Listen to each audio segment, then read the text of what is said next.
Today's video is brought to you by our sponsor Card Kingdom, and right now you can pre-order Zendikar Rising by heading over to cardkingdom.com.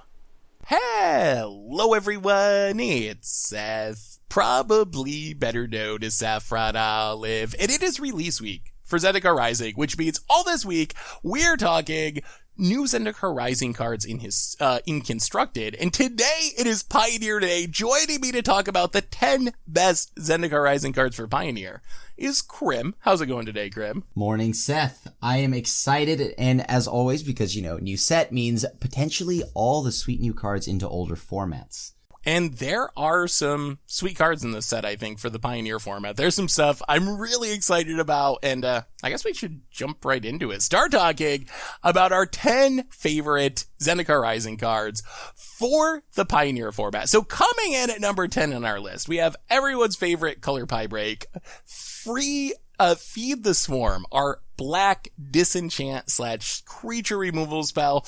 Krim, what do you think about this one? Okay, so this is actually something we talked about on the podcast, and I really think that black getting enchantment removal, like target enchantment and removal, is really sweet. Now we can finally answer, Fires of Invention or a Wilderness Reclamation. So, these are things that are actually played in the format. So I think that's pretty big. That's pretty major. Being able to just pick off enchantments in black it's something that we've needed if you're a black mage. Yeah, I mean, I'm not a huge fan of this card existing, but it does exist. And if you look at the Pioneer metagame page, what do we have on the top of our list? Wilderness Reclamation, making its presence felt in the Pioneer format after being banned other places. Fires of Invention decks do also come up if you're playing some sort of discard deck. Thoughtseize is a very powerful, maybe the most powerful Pioneer card. You always have to worry about something like Leyline. There's Aura decks with SRAM running around where this can kill the SRAM, or in a pinch you can get rid of an Ethereal Armor or something that's about to take you down if it's on a creature that has protection and you can't actually deal with. So I feel like this offers a lot of flexibility. It gives black the ability to do something that it just can do before, and there's a decent amount of targets, powerful targets in the Pioneer format for this to answer. Worst case, I could see black decks playing this as kind of an all-star sideboard card. Best case, maybe it slips into some main decks if we have metagames where Fires of Invention or Wilderness Reclamation are the clear top deck in the format. Yeah. Moving on to number 9 on our list, we have Seagate Stormcaller. Krim, what do you think about this one in Pioneer? We have so many things that you can copy for 2 or less, right, in Pioneer. And it's much like the standard argument for it, and it is that though there is a kicker on it, I actually don't see me really using it at all. I think just being able to do this for 2 mana, copying a spell 2 or less, more than enough. Yeah, I think especially in Pioneer, the kicker is unlikely to be relevant in the decks that play this. The decks I imagine playing this are relatively low land count tempo decks, maybe wizard stacks. There's already this wizard, Sprite Dragon, Monastery Swiftspear, Spellslinger style deck that's been running around. This could easily be a part of it. If you look at a deck like that, it's got 24 spells, and almost all of them are cheap enough that Seagate Stormcaller can copy them. And even if you're doubling up an Opt or a Crash Through or a Shock or an Unsummon, that's a lot of extra value attached to a relatively on-curve body that has a tribe that matters to some extent for stuff like Wizards Lightning. So just a good card all around. Agreed. Moving on to number 8 on our list, we have the Crib Special. Crib, I think I wasn't super so with Roiling Vortex, I thought okay, this is probably a sweet sideboard card. I could definitely see playing it to bring it in Hose Life Gain decks. But the more we've talked about it, and the more I've talked about it with you in specific, I think you've sold me on this card being even better than I've given it credit for. So what do you think about Roiling Vortex in Pioneer? So we just, once again, there's so much so many ways to gain life. And red deck is actually a thing, right? This card is a good way to shut off life gain. There are fires decks, so if they don't spend mana, this is gonna just pretty much hit them for 5. There's a lot here. And are there any other ways to get free spells in Pioneer right now? I think It's just it's just fires, right? I think at least out of stuff that's actually played, it's just fires. Is like Carrie Zev's expertise in that cycle, that's legal in Pioneer. Like, I think there technically are other ways, but I think fires is the only one that actually really sees a meaningful amount of play. Okay, well, either way, even though let's say it's not a world of fires or whatever, right? The thing here is you still get to shut off the life gain, and on top of that, deal 1 damage every upkeep. And the fact that this is a cheap enchantment, it is 2 mana and not legendary. So once again, you can stack these. I love that. Out of a red deck sideboard, I feel like this is a sideboard all-star for this. Like, this is just too good not to play in your sideboard of an aggro deck. I mean, if you look back to like burn style decks in Modern or even Legacy, they're playing Skullcracks or they're playing Sulfuric Vortex because being able to prevent life gain is really essential in some matchups. So I think that this fills that role in the Pioneer format, and I think you'll see obviously, like, straightforward mono-red aggro style burn decks will want a piece of this card, at least out of their sideboard, and it'll be very good.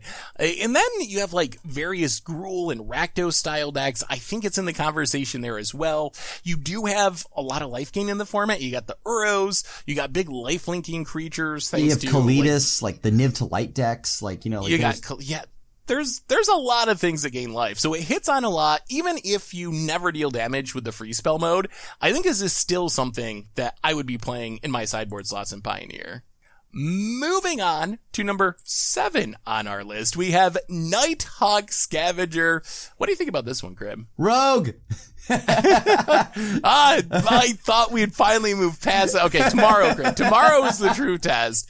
On Modern Day, let's see if you're still yelling out rogues whenever we see this. Okay, so outside of this mythical rogue deck that you're going to break the format with in a couple of weeks, what do you think about Nighthawk Scavenger and Pioneer?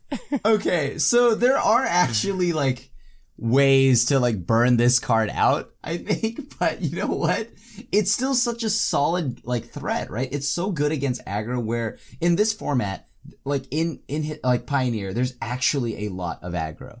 And this is just efficient at trading with the Stompy decks. It's efficient at, like, really dunking on the burn decks, forcing them to, you know, like, really respect this card. And if they have the Royal, they can respect this card. But if you don't have the Royal, like I had mentioned before, in the historic version, if this connects once, you can, that's like countering, like, almost like 2 burn spells.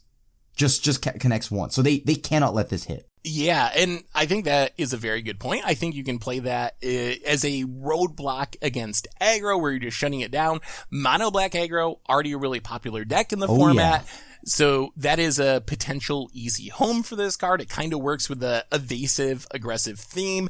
There's also vampires, which at various times have been, like, really, really good in the format. Right now, it's kind of more in the, like, 2nd tier range, somewhere in there. But it's definitely one of the better vampires that we've seen. So when you're playing this with, like, the Sorens of the world, various vampire synergies, it gets even better. And then it trades up with the Elder Gargaros and other big things that some decks are doing. You mentioned, like, the Stompy decks. Having a card that stonewalls all the aggressive, like, mono red threats, but is also the card that you want to answer an Elder Gargaroth or some other massive, like, Stompy style creature. Really, really powerful. Yeah, definitely. And of course, once again, it's a rogue. I actually think the vampire is a more relevant creature type for Pioneer, but I'll give it to you, Crib. I can't believe you would say that to me right now. Moving on to number 6 on our list, we have everyone's favorite reprint, Lotus Cobra. What's Lotus Cobra doing in the Pioneer format, you think, Grim? Well, first off, it's not a rogue. Second off, but you know what? It's still got something going for it. You know, this card is insane. Though we don't have fetch lands, we're not like the fact that you could just play 1 land and it is 2 lands that turn is just good enough, right? Like, that is just good enough. And like, this is, every time this has been in, like, you know, it's standard, you know, like, this was a must kill. And I think it still rings true. In historic, it's got to be a must kill. And so in Pioneer, it's definitely a must kill. Like, this is just a card you cannot let stick around ever. Yeah, I mean, it is one of the more powerful ramp creatures that we have ever seen in Magic. Well, recently seen in Magic. There was some busted stuff in the old days, like Rathalos era of Magic. Oh, There was some really busted it's not stuff, Rathalos, but it's not there. But it is a very strong ramp creature. We have a decent number of ramp decks that are ramp strategies that are already like somewhat popular in the Pioneer format that could take advantage of this. Not having fetch lands, it is a downside. Upside is it's actually a fairly reasonable attacker. I mean, a 2/1 that can actually sometimes trade up in the late game if you don't need to ramp anymore, can go on the aggressive, start attacking. Plus you got things that put extra lands into play, the growth spiral type effects of the world, the cultivates of the world, the hour of promises of the world that can power this up even more. So I think this is a card that ramp strategies are just going to love in Pioneer. Heaven forbid you ever have more than one of these. Like if you have 2 of these or something like that. It gets crazy. Moving on to number 5 on our list, we have Magmatic Channeler, and I mentioned this, I think, yesterday when we were talking about historic. This is a card, it just moves further and further up my list, the older the formats gets. In Pioneer, we already talked about a few minutes ago, the, like, Wizard Spellslinger deck. This seems like a really obvious inclusion for something like that, turning on your Wizard's Lightnings. So many ways to get cards in your graveyard when you're overloaded with Crash Throughs and Ops and Shocks. This is going to be a 4/4 really, really quickly. 4/4 is a really good body in a format like Pioneer. But Krim, I'm rambling on. What do you think about Magmatic Channeler and Pioneer? This is a format where you can definitely and very quickly get your yard filled, right? So this is it can very quickly be a 4/4. And it's been, you've mentioned it before that it's been compared to like Jace Vryn's Prodigy. Well, this is a more aggressive Vryn's Prodigy that loots quite well, actually. Exiling the top 2 of your library and then choosing any card on top. You can play that card. So that means even if you hit double lands, which I often imagine myself doing, I can play that land. But the fact that you really do get to smooth out your draws is really sweet. Like it digs 2. Yeah, I mean, it is really good looting. I think it's also worth mentioning at 2 mana, it's cheap enough to work with Lurrus decks. And we have like Rakdos Pyromancer, which is kind of built around spells and like Claim to Fame. It's cheap enough to get reanimated by Claim to Fame. So it works well in those style of strategies. So there's actually a bunch of different potential homes for this card. And I think it could be good in all of them. Yeah. Like it's very real that like just like a Stitcher supplier and like all of a sudden it's immediately a 4/4 on turn 3 already, right?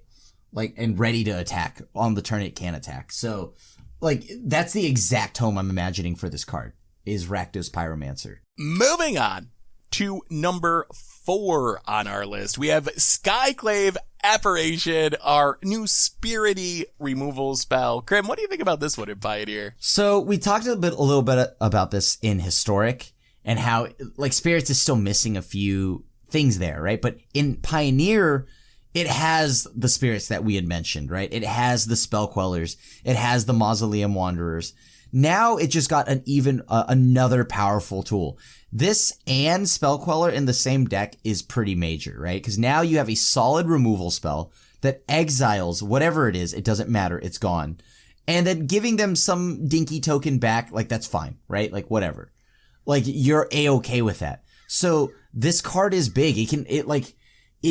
It's just exactly what Spirits wants, right? It's just a solid versatile threat. It doesn't fly, which kind of sucks, but like that means it misses out on the whatever the flying lore it is, but yeah. Yeah, a little bit awkward that it doesn't fly, but Spirits decks, especially going back to like Modern, a lot of times they play some like Deputy of Detention in their sideboard, and that's like not a Spirit, and it doesn't fly. The other thing I really love about this card in Pioneer in specific is it hits any non-land permanent converted mana cost 4 or less. We were just talking about Fires of Invention being on the rise, Wilderness Reclamation, and if you've ever tried to answer like a Wilderness Reclamation with a Deputy Detention, maybe in Standard, yes, it's nice that technically you can do it, but it's also soul crushing because they almost always just have the removal spell and get it back and proceed to combo off. Yeah, the temporary aspect of it is a really big problem. This gets around that completely. If you exile a Wilderness Reclamation or a Fires, even if your opponent has a Shock or something to immediately kill this, whatever, you're getting rid of it forever. Your opponent gets a 4/4. I don't care about that. Like, that's not going to beat me. If they remove it for you, that's a good thing. But like before it exiles, because it is also worded where if they kill it before it like does the exiling thing, they don't get anything back. They get a nothing token. It's actually pretty hilarious because we're going to see a lot of puns with that, I think. Yeah. Every card like this used to be worded like Skyclave Apparition, and people just got used to playing it that way. You knew, like, oh, you'd never kill this with the trigger on the stack, or it's actually a bad thing for me. But then they, like, shifted and changed it, so almost all of them were safe, and you could kill them at any time you wanted. So it's a little weird, actually, that they printed this one with the wording it does, and I think we're going to see a lot of players for the first few weeks just, like, instinctively be like, oh, I got a shot. Kill it with the trigger on the stack. Like, my thing won't even go away at all, and find out that they're actually getting super punished. I definitely, I cannot wait to see that happen. Moving on to number 3 on our list. And sticking in the world of removal, I got a question for you about this one, Krim. This is Bloodchief's Thirst. Yep. Do you think that Bloodchief's Thirst could actually be better than Fatal Push in the Pioneer format? This is the debate, right? Like, I mean, like, you're playing one of them. And this versatility wise is just better, right? Like this hits planeswalkers, but it being sorcery is a real thing in Pioneer. So I don't know. I mean, like it's up for debate that you could replace your fatal pushes with this just because I do really like being able to hit a planeswalker. Like this has to be one of the best removal spells in black, right?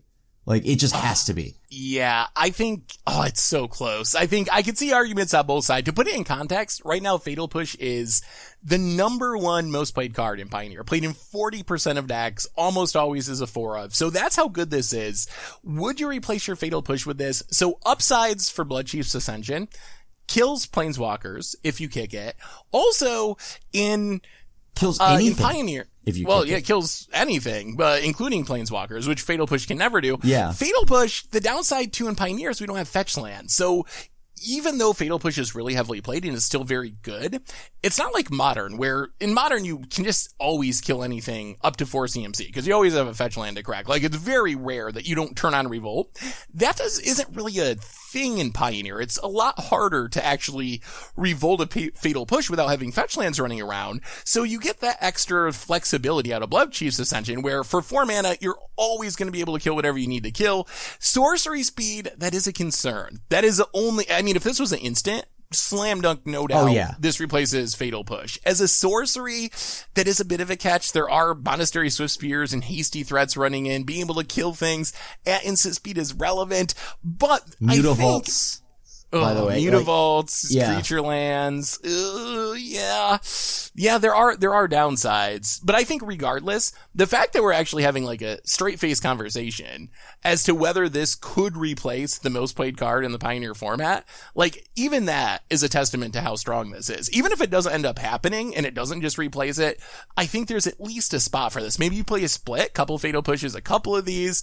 Regardless, the fact that we're even talking about this as being very close to the same level, or debatably on the same level as Fatal Push, that's a huge testament to just how strong this card is in Pioneer. Agreed. I mean, like, yeah, once again, like, and let's say you even triggered Revolt, it's 4 CMC or less, right? But this just hits anything. Gets a Ugin or a Nissa or a Teferi, which is something that Fatal Push couldn't kill because it's a Planeswalker, but big creatures, even big Eldrazi or whatever, Elder Gargaroth, Fatal Push is never going to kill it.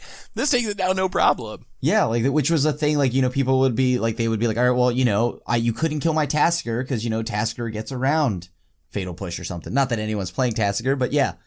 Like, the thing is, this card is very, very strong, and we'll see. We'll leave it up to the pros. We'll see if they also think it's something you can replace. I mean, if you look at the most played creatures in Pioneer, on the list in like the top 25, there are quite a few cards that Fatal Push, even when the Revolt can't kill, that this can hit. You got Elder Gargaroth, you got Yarion, you have Verdurous Gearhulk on there, you have Niv Mizzet on there, actually 2 Niv Mizzets on there. So there are like quite a few cards that Fatal Push is never going to get rid of, even if you get Revolt, that this is going to get rid of. So we'll see. I'm excited to see where it shakes out. Worst case, I think it's worth testing in your Fatal Push slot. Maybe being a sorcery is too big of a drawback, or maybe this is just really, really good and even better than Fatal Push. Yeah. Moving on to number 2 on our list. Oh man, I love this card for the Pioneer format. Yes. Skyclave Shade, our new sort of like Bloodghast-esque kicker card. Krim, what do you think about this 3/1 for Pioneer? This card is so sweet. We had talked a little bit about this before, right? And so mono green, mono black, or I mean, like mono green went ahead and splashed black just so they could get like Scrap Heap Scrounger, right?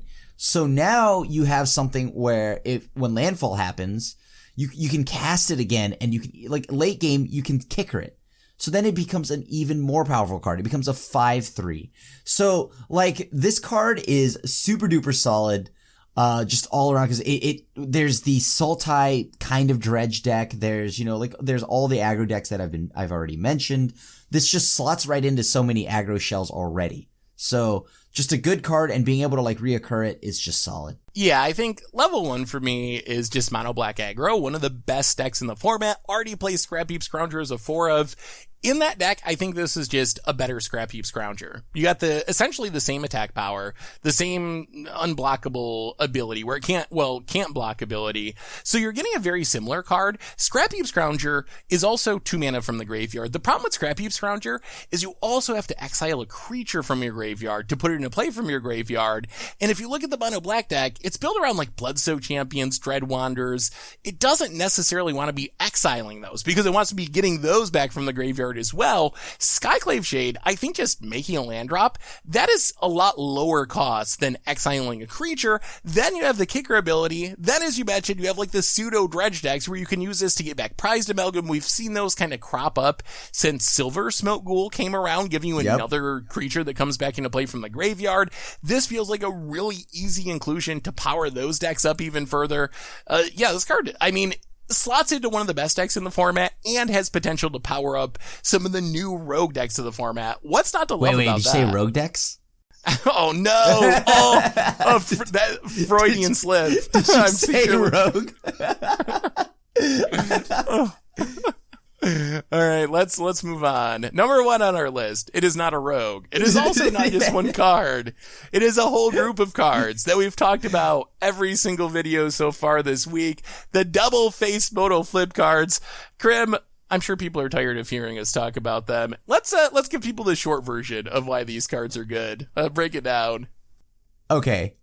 Opportunity costs, right? We talked about it before, and I think that's that. It's just like, why not? That's it. Like, that is going to be, to sum this all up, why not? It's just, these cards are, I feel like, just they're just auto includes, right? Yeah, I mean, why not is a very good way of putting it. Like, the effect, it doesn't really matter. Their lands ain't come into play untapped. You've heard this all before. But the same thing we said about them in Standard and in Historic, it rings true for Pioneer as well. I expect them to see a lot of play and be very, very strong because it's a way to get extra value out of your mana base, and you can drop basic lands to play them, which makes them very, very strong. So, I expect these to be 4-ofs in various archetypes. Yep. There's just no way they aren't. There's such a low cost to including them into your deck. And on that note, that brings us to the end of our top 10 Zendikar Rising cards for the Pioneer format. So, Krim, thanks for hanging out and doing it. Even if you did talk about rogues a lot, I still appreciate it. That's because it's a thing, Seth. Rogues are a thing. They're real. I'll be expecting, and YouTube, hold Krim to those. I'll be expecting Pioneer Rogues in the near future once the set releases. So, I'm already working on that. And thanks to everyone for watching. Keep an eye out for Krim's upcoming Rogue content. I'm sure there'll be a lot of it once the set releases. If you want to see our full list, you would see them on the article on the website. I'll link it in the description. And make sure to let us know what Zendikar Rising cards you're most excited about for the Pioneer format. So thanks again for watching. Have a wonderful day, and we will talk to you soon. Thanks for watching the video. If you enjoyed it, help us out by clicking that like button down below. And to keep up on all the latest and greatest, click that subscribe button. And don't forget to hit that bell icon to get alerts whenever we have new videos. And if you want to, check out some of our other sweet videos here and here.